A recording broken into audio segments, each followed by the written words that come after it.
Oh, Malta. It was Guilty Pleasures week, and it looks like some of you were guilty of sending home one of your best acts, according to social media. Whoops.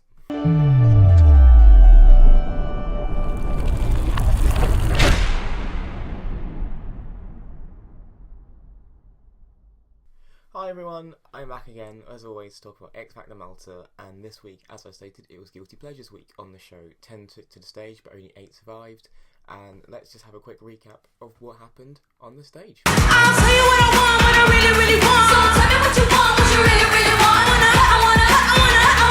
wanna really, really, really wanna take a zig. If you wanna be my lover, you gotta get with my friends. Make it last forever, friendship never ends. If you wanna be my lover, you Sweet dreams are melodies. Who am I to disagree? Travel the world and 7 seas. Everybody's looking for something.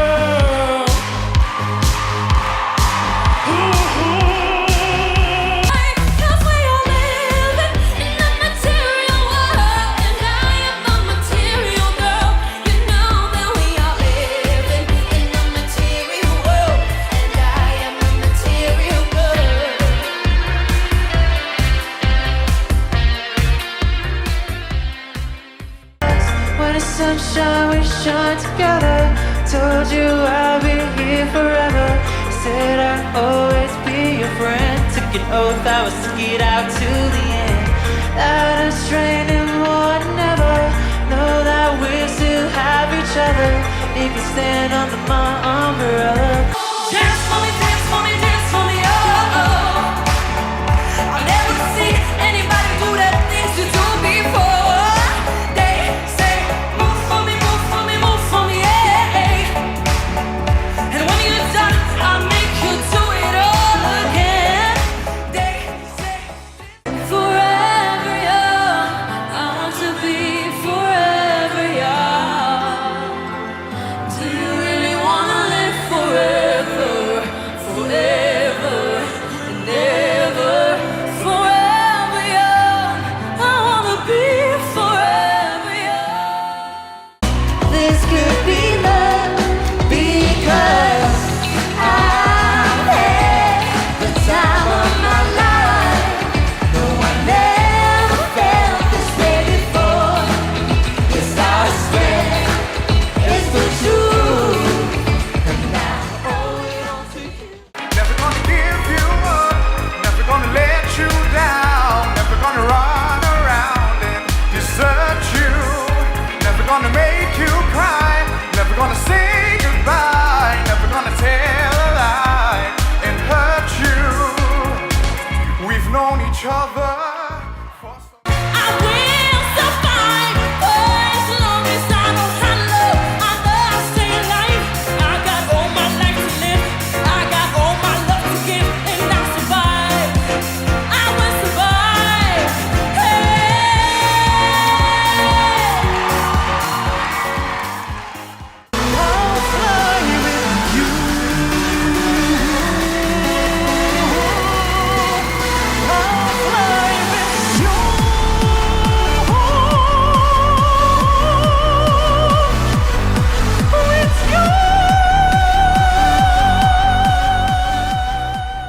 So, yeah, they were the 10.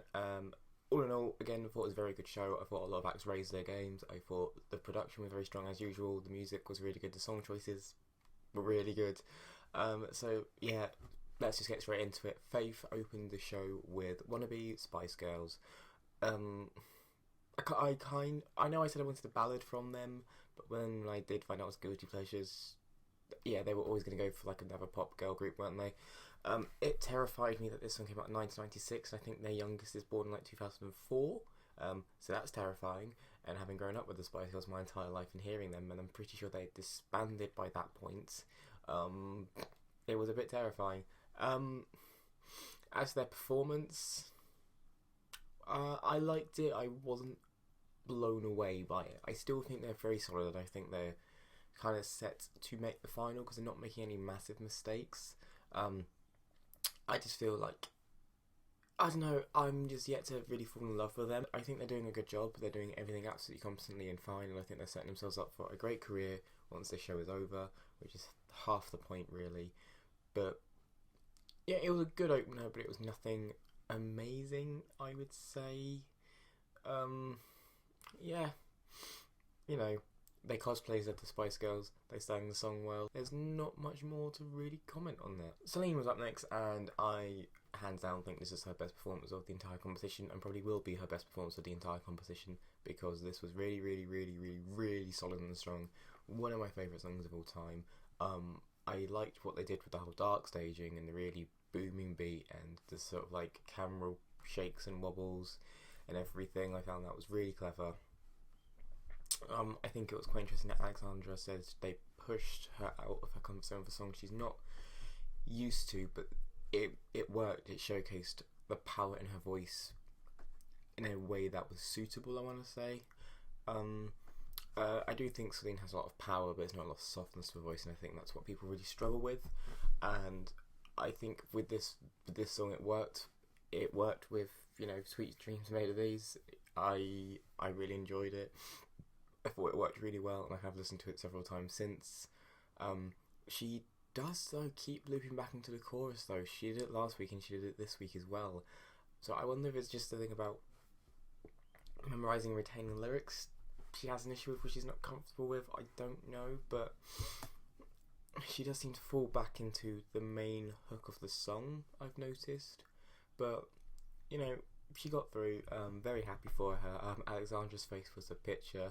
I'm sure she's relieved. It's the first time she's had, you know, it's not to be in the bottom three when she's been in the competition.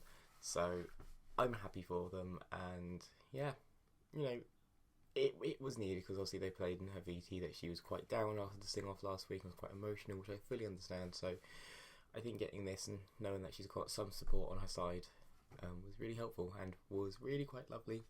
Right, moving swiftly on, Jasmine Abella was up next with Material Girl by Madonna. She did everything absolutely fine, as you would expect. There was nothing majorly wrong with her vocals or her performance or what she did. I do feel the staging let her down massively, and I'm just going to say this now. This is a point I'm going to bring up with all three girls, because I think they were all staged completely wrong. Obviously, you know, the blokes had the jackets and the sash on, which is a reference to the film this song is from.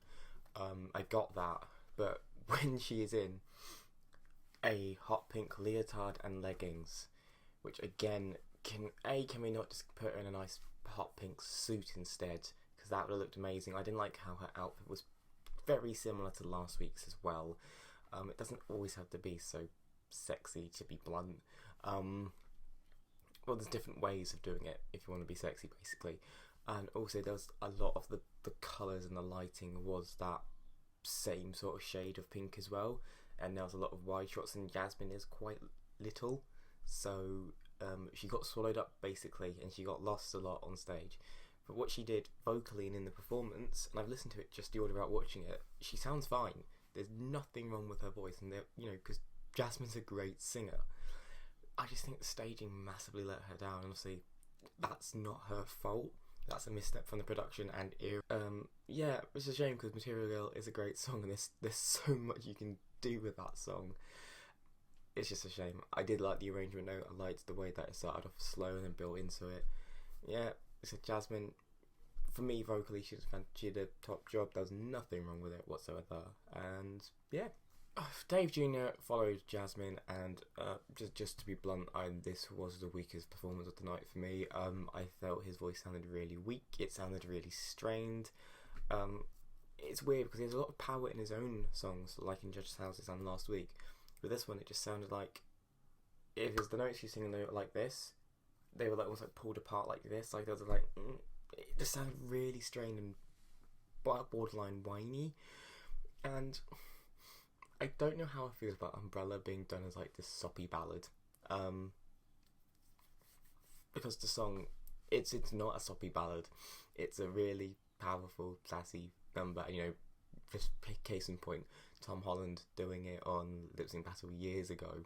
You've got to go out there with some sort of energy and conviction, and I just don't feel like Dave did, I felt like it was all just a very bit.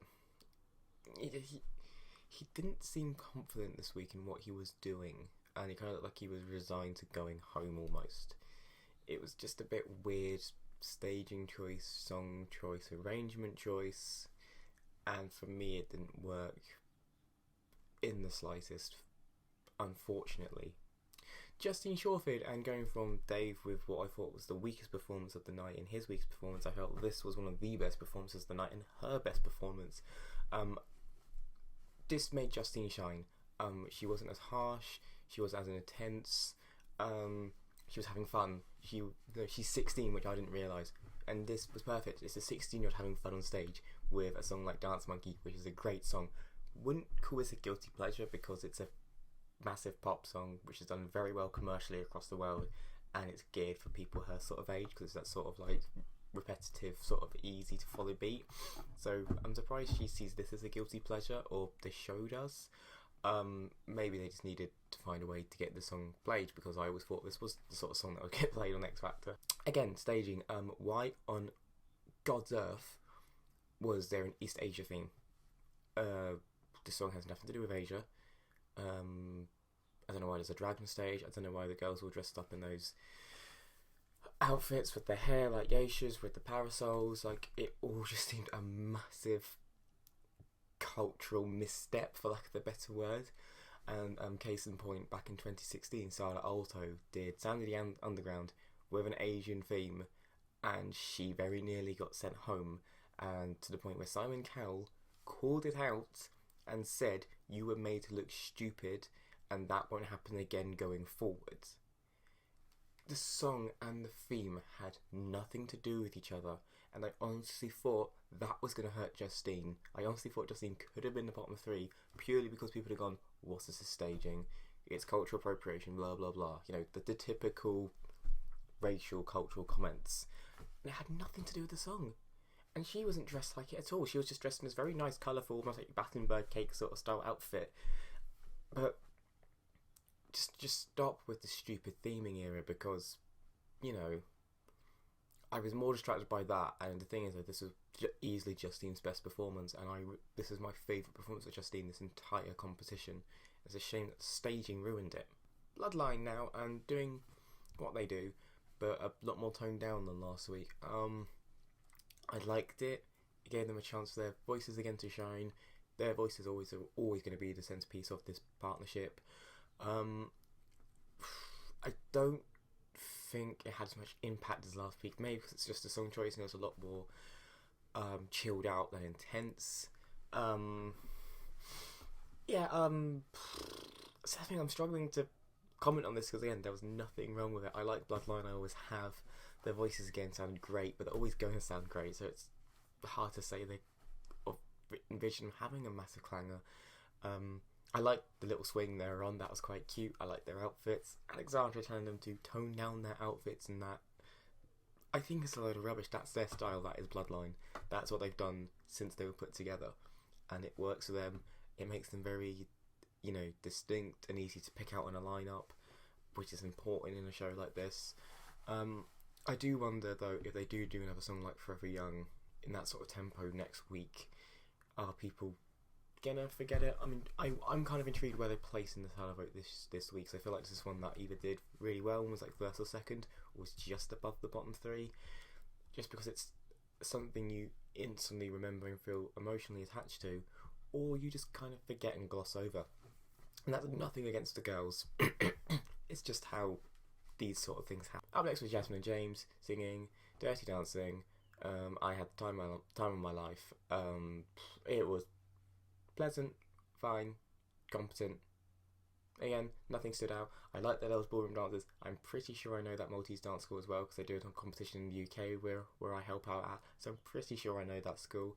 So highlight for me, to be honest, was the fact that there was ballroom dancing on the stage and they were dressed in the proper shoes and whatnot. Because I'm a ballroom dancer, I like seeing it represented on national TV.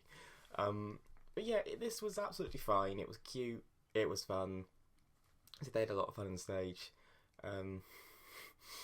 There's very little to talk about on this one. It was fine. It was cute.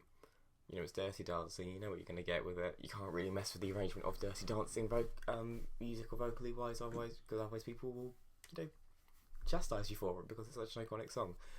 But yeah, good performance, decent vocals, and I do think it's a step up from last week for them. So yeah, I was impressed. Carl Kataya now, and I have just got to laugh at this performance, not because of him, but as soon as the beat kicked in and I instantly realised it was Rick Astley, I just started laughing because didn't know Carl knew that song, didn't know Malta knew that song, didn't know that he would have that as a guilty pleasure, and did the entirety of Malta just get rolled on live national TV. It was such a shift, such a tonal shift for the show, that because we just had two quite slow paced ones and then this bright colourful thing with block colours of pink and yellow. Christ. Kyle sang it very well. He had no off moments this week whatsoever. He had a good high note moment as well. I think the staging was just a bit flat. It felt a bit flat, but again, that's not his fault. You know, you had this massive stage with a lot of wide shots, and he only had 4 dancers on stage, so it looked very empty. And there was no props. There was nothing. It was just very empty on stage, and I feel that may have hurt him because, say, it's not dramatic, but there's not a lot going on, so there's very little to remember about the performance apart from being very bright. But like I say, he sang it well. It was totally different for him. It was a complete tonal shift in tempo and style, which I think was very good in what he needed to do. I honestly do think he has, you know, got potential to make the final. But my favourite bit was when he went down to the stage and, you know, interacted with all the judges, and then this happens.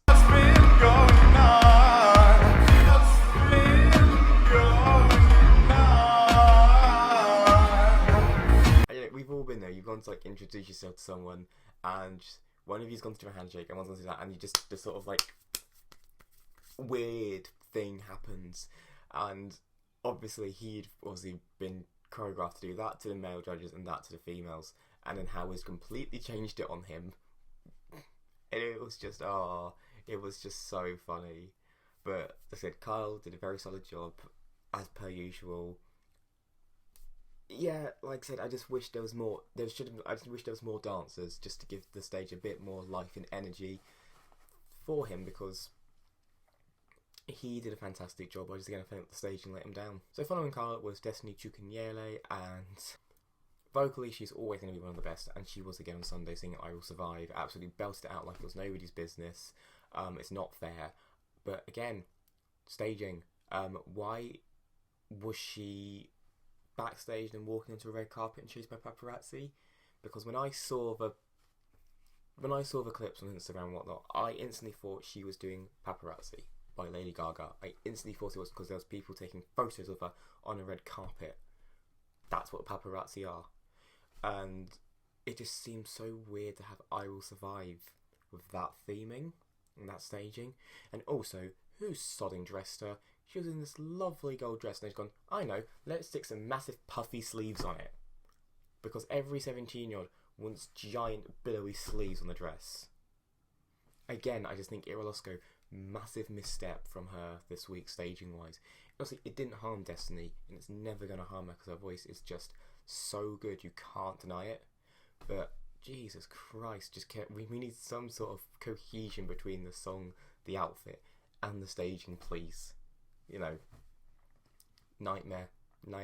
But back into Destiny again, just absolutely nails it like it's nobody's business.